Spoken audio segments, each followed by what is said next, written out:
Hello viewers, welcome to Telugu audio stories. మీరు కనుక ఛానల్ని ఫస్ట్ టైం చూస్తున్నట్లయితే ఛానల్ని సబ్స్క్రైబ్ చేయండి, లైక్ చేయండి.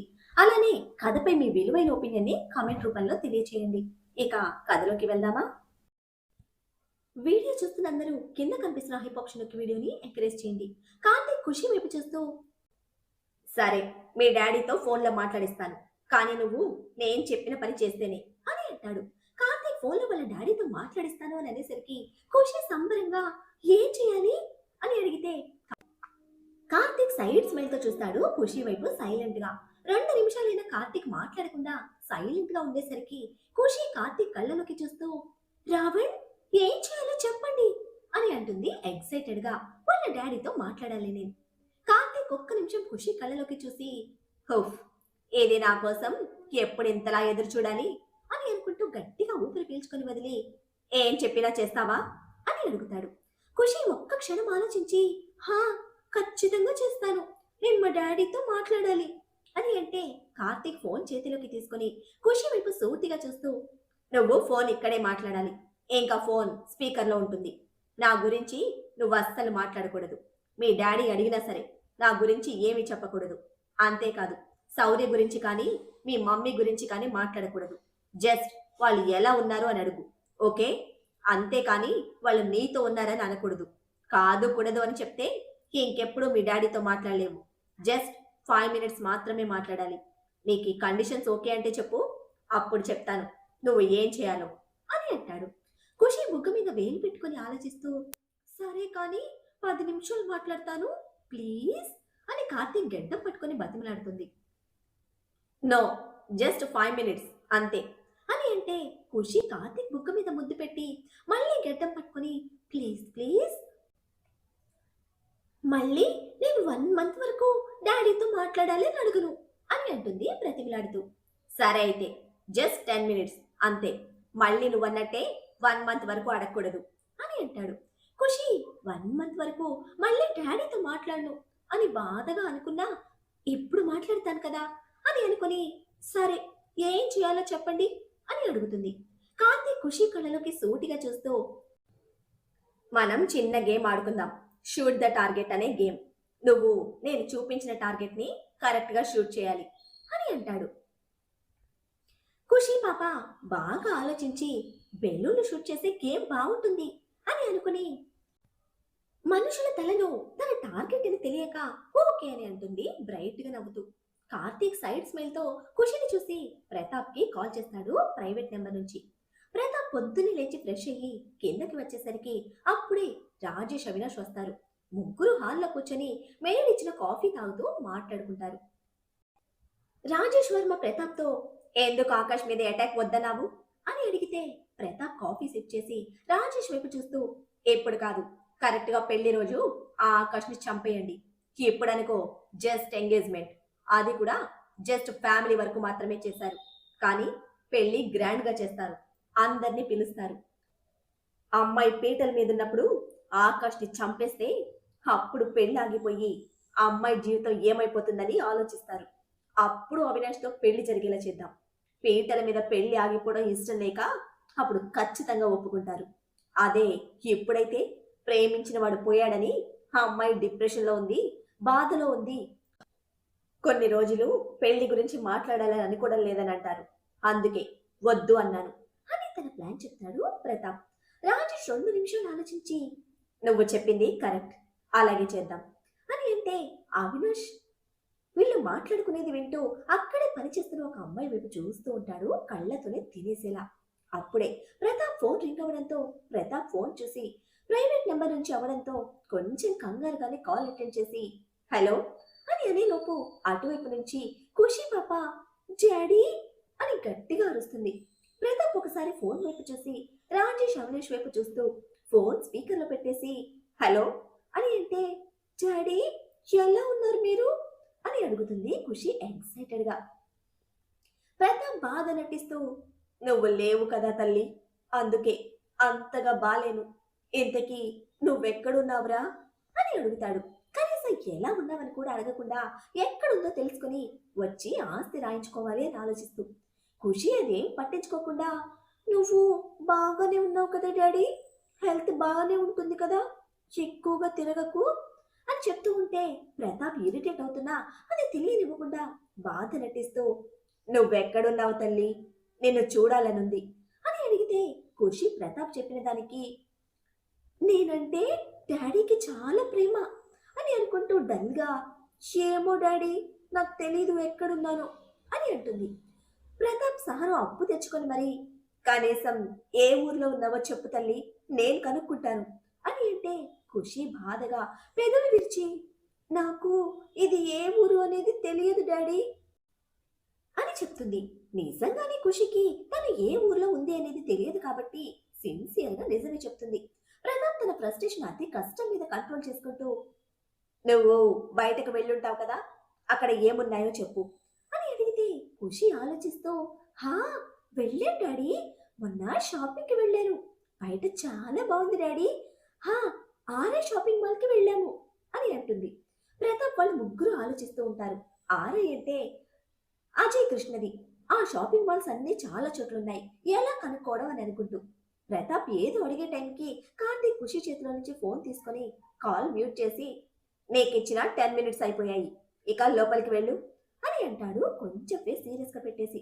కార్తీక్ సీరియస్ ఫేస్ చూసి ఖుషి పాప కొంచెం భయంగా కార్తీక్ వైపు చూస్తూ సరే అని ఫాస్ట్ గా కార్తీక్ బుగ్గ మీద ముద్దు పెట్టేసి, డాడీతో మాట్లాడించినందుకు థ్యాంక్స్ అని ఫాస్ట్ గా అక్కడి నుంచి లోపలికి పరుగు పెడుతుంది హుషారుగా. కార్తీక్ ఖుషి ముద్దు పెట్టిన బుగ్గ మీద చేయి పెట్టుకొని నవ్వుకుంటూ కాల్ అన్మ్యూట్ చేసి కొంచెం వాయిస్ మార్చి, హలో మామ కాని మామ, బావున్నావా అని అడిగితే ఏదో మాట్లాడుతూ ఉన్న ప్రతాప్ కార్తీక్ వాయిస్ విని సైలెంట్ అవుతాడు.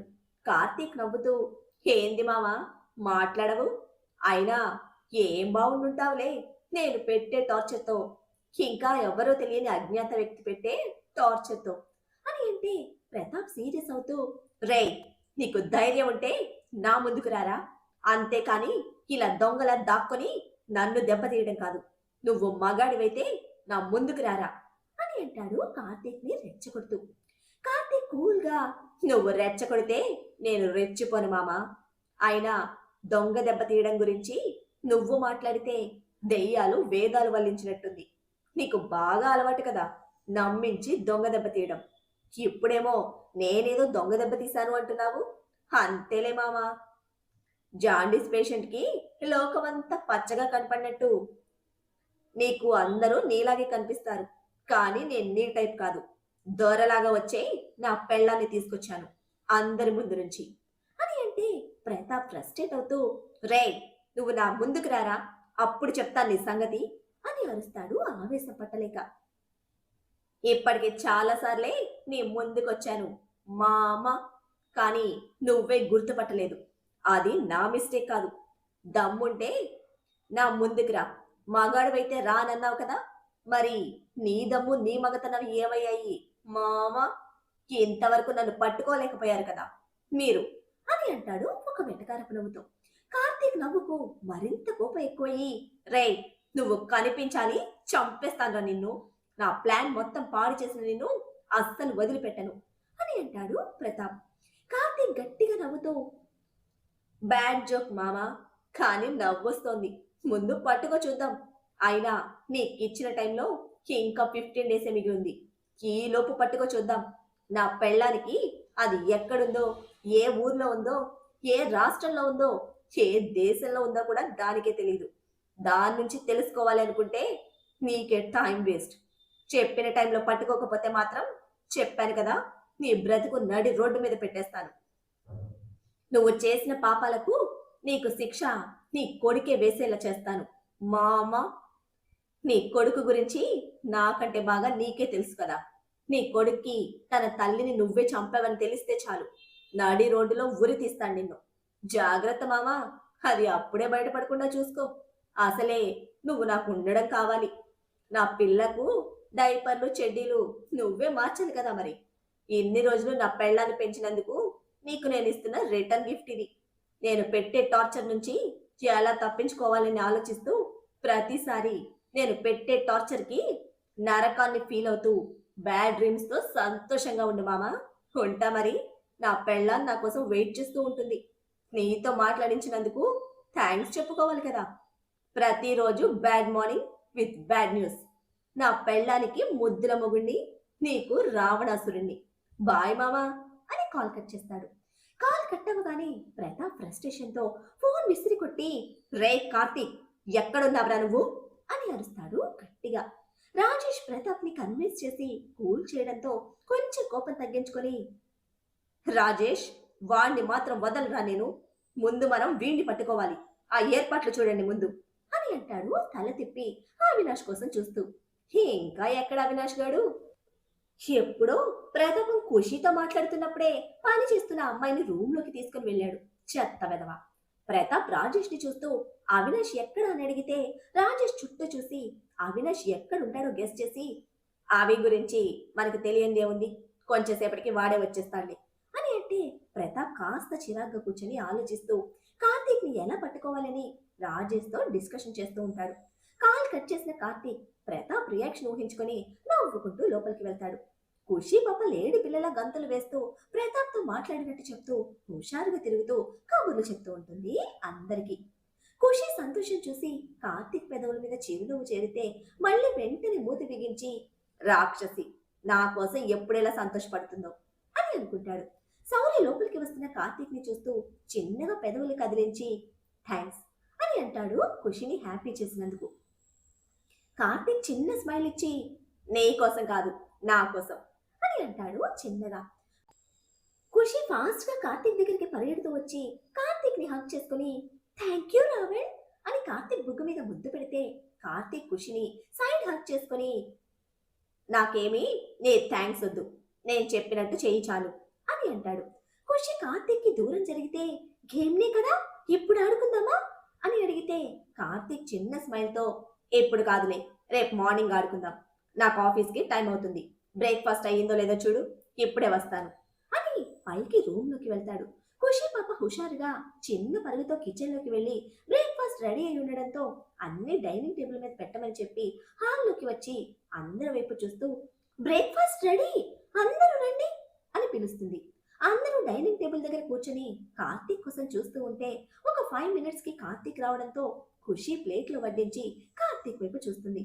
కార్తీక్ చిన్న స్మైల్ తో ఖుషి నుదురు ఢీ కొట్టి ఖుషిని ఎత్తి డైనింగ్ టేబుల్ మీద కూర్చోబెడతాడు.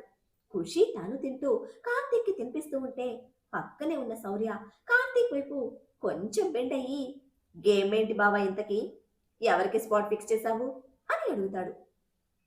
కార్తీక్ ఖుషి పెట్టేది తింటూ శౌర్యతో, నీకు కొన్ని ఫొటోస్ పంపించాను, రేపు ఎర్లీ మార్నింగ్ కి వాళ్ళు మన గెస్ట్ హౌస్ లో ఉండాలి అని చెప్తే శౌర్య ఒక్క నిమిషం ఆలోచించి, ఎంతమంది అని అడుగుతాడు.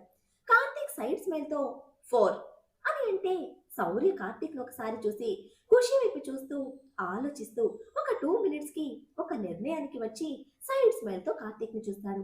కార్తీక్ రక్షితతో, రేపు నా స్కెడ్యూల్ పోస్ట్ పోన్ చేయి, రేపు నాకు కొంచెం పర్సనల్ వర్క్ ఉంది, ఆఫీస్ నువ్వే చూసుకో అని చెప్తే రక్షిత కార్తీక్ ని చూస్తూ, అలాగే సార్ అని అంటుంది. కార్తీక్ రక్షితతో, అన్నయ్య అని పిలువు, సార్ కాదు అని చెప్తే రక్షిత చిన్న స్మైల్ తో, అలాగే అన్నయ్య అని అంటుంది. కార్తీక్ ఖుషి వైపు చూస్తూ, ఇంకా చాలు అని అంటే ఖుషి కార్తీక్ ముందు ఇంకో పీస్ ఇడ్లీ ఉంచి, కొంచెం తినండి అని బలవంతంగా పెట్టేస్తుంది.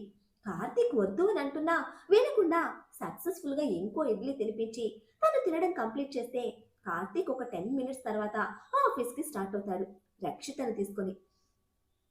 ఖుషి బయటకు వెళ్లి కార్తీక్ ఎదురొచ్చి కార్తీక్ బుగ్గ మీద ముద్దు పెట్టి బాయ్ చెప్తే కార్తీక్ ఖుషి నుదుటి మీద ముద్దు పెట్టేసి, ఊరికే తిరగకుండా డ్రాయింగ్ మీద కాన్సన్ట్రేట్ చేయి అని చెప్పి వెళ్ళిపోతాడు.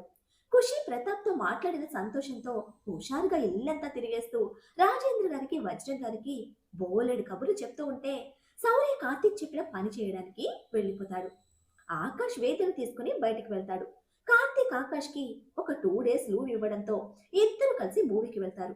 రాజేష్ అవినాష్ వెళ్లిపోయిన తర్వాత ప్రతాప్ కోపాన్ని కష్టంగా కంట్రోల్ చేసుకుంటూ కార్తీక్ ని పట్టుకోవడం కోసం ప్లాన్ చేస్తాడు. ఫోన్ తీసి ఫాస్ట్ గా ఒక 4 ఫోన్ చేసి మాట్లాడి కార్తీక్ గురించి కొన్ని వివరాలు చెప్పి ఒక 10 రోజుల్లో వెతికి ఆచూకీ చెప్పిన వారికి ₹1 కోటి ఇస్తానని ఆశ చూపిస్తాడు. వాళ్ళతో ఒక 1 గంట సేపు మాట్లాడి పైకి రూమ్ లోకి వెళ్తే ఆనంది గారు రూమ్ సర్దుతూ ఉంటారు. ప్రతాప్ ఆనంది గారి వైపు సీరియస్ గా చూస్తూ ఏదో అనబోతూ అజ్ఞాత వ్యక్తి ఇచ్చిన వార్నింగ్ గుర్తు రావడంతో చుప్ చాప్ గా రెడీ అయ్యి పార్టీ ఆఫీస్ కి స్టార్ట్ అవుతాడు. రాజేష్ అవినాష్ ఇంటికి వెళ్లేసరికి హాల్లో టేబుల్ మీద ఒక బాక్స్ ఉంటుంది. అవినాష్ ఆ బాక్స్ వైపు చూసి ఓపెన్ చేసి అందులో ఉన్న లెటర్ ఫోటోస్ తీసి చూస్తాడు. ఫోటోస్ చూసి ఫ్రస్ట్రేట్ అవుతూ లెటర్ ఓపెన్ చేసి చూస్తే, హాయ్, బాగున్నావా? హా, బాగానే ఉండుంటావులే. ఇప్పుడే ఎంజాయ్ చేసి వస్తున్నావు కదా. ఆ అమ్మాయిని బలవంతంగా ఇబ్బంది పెట్టావు కదా. అందుకే నీ కోసం ఒక గిఫ్ట్ ఇస్తున్నా. ఒక 1 అవర్లో నీ ఆఫీస్కి ఇన్కమ్ ట్యాక్స్ వాళ్ళు వస్తున్నారు. అలాగే వాళ్ళు వచ్చిన టైంలో ఆఫీస్కి ఒక కొరియర్ వస్తుంది. జాగ్రత్త, అందులో ఏముంటుంది నువ్వు ఊహించని కూడా ఊహించలేవు. నీకు ఇన్ఫర్మేషన్ ఇచ్చినందుకు నాకు థ్యాంక్స్ చెప్పాలి అని ఆలోచన చేయకుండా ఫాస్ట్ గా ఆఫీస్కి వెళ్ళు. అసలే ఇక్కడ ఇన్కమ్ ట్యాక్స్ వాళ్ళు స్టార్ట్ అయ్యారు. మళ్ళీ ఇంకో లెటర్తో కలుస్తా, నువ్వు జైలుకి వెళ్లకుండా ఉంటే అని రాసి ఉంది లెటర్లో. అవినాష్ కొంచెం కంగారుగా రాజేష్ ని చూస్తూ, డాడ్, మనం ఫాస్ట్ గా ఆఫీస్కి వెళ్ళాలి. ఇన్కమ్ ట్యాక్స్ రేట్ జరగబోతోంది అని రూమ్ లోకి వెళ్లి ఫోటోస్ దాచిపెట్టేసి రెడీ అయ్యి 5 minutes లో కిందకి వస్తాడు. రాజేష్ కూడా రెడీ అయ్యి రావడంతో ఫాస్ట్ గా ఇద్దరు బయటకు నడుస్తారు. కార్ డ్రైవ్ చేస్తూ, డాడ్, కొంచెం సేపటికి ఆఫీస్కి ఒక కొరియర్ వస్తుంది. అది ఎట్టి పరిస్థితుల్లోనూ ఇన్కమ్ ట్యాక్స్ వాళ్ళ చేతికి వెళ్ళకూడదు. జాగ్రత్తగా చూడండి అని చెప్తే రాజేష్ కంగారుగా, అసలు ఏం జరిగిందిరా? ఆ బాక్స్ లో ఏముంది అని అడుగుతాడు. అవినాష్ అందులో ఉన్న ఫోటోస్ లెటర్ గురించి చెప్తే రాజేష్ తల పట్టుకుని, వీడెవడ్రా మనకి ఇలా తగులుకున్నాడు అని అంటాడు పిచ్చి ఫ్రస్ట్రేషన్ తో. ఫాస్ట్ గా రావడంతో ఒక 40 నిమిషాలకి ఆఫీస్ కి రీచ్ అవుతారు ఇద్దరు. ఫాస్ట్ గా లోపలికి వెళ్ళి అకౌంట్స్ డిపార్ట్మెంట్ దగ్గరికి వెళ్ళి ఇద్దరు ఫైల్స్ చెక్ చేస్తూ కొన్ని చేంజెస్ చేస్తూ ఉంటారు ఫాస్ట్ గా. ఒక 30 నిమిషాలకు మేనేజర్ పరిగెడుతూ వచ్చి, సార్, ఇన్కమ్ ట్యాక్స్ వాళ్ళు వచ్చారు సార్ అని కంగారుగా చెప్పడంతో చూస్తున్న ఫైల్స్ అక్కడే ఉన్న వాళ్ళకి ఇచ్చి జాగ్రత్తగా మేనేజ్ చేయండి అని చెప్పి ఇద్దరు బయటకు వచ్చి కిందకి వెళ్తారు. ఇన్కమ్ ట్యాక్స్ వాళ్ళు వాళ్ళ ఐడి కార్డ్స్ చూపించి సర్చ్ చేయాలి అని వారెంట్ చూపించడంతో ఇద్దరి మొహాల్లో కంగారు కవర్ చేసుకుంటూ ఓకే అంటూ చెప్తారు. మరి ఇప్పుడు ఇన్కమ్ ట్యాక్స్ రైడ్ లో ప్రకాష్ కి ఉన్నది పూడ్చుకుపోతుందా? అవినాష్ రాసలీలలు రాజకార్యాలు బయటపడనున్నాయా? లేక వీళ్ళను తన కంట్రోల్లోకి తీసుకురావడానికి కార్తీక్ ఆడుతున్న గేమా? ప్రకాష్ ప్లాన్ చేసినట్టు ఆకాష్ ని ఏమైనా చేస్తారా? తెలుసుకోవాలంటే నెక్స్ట్ ఎపిసోడ్ ని ఫాలో చేయండి. అలానే ఈ ఎపిసోడ్ ని లైక్ చేయడం మాత్రం మర్చిపోకండి. Bye friends.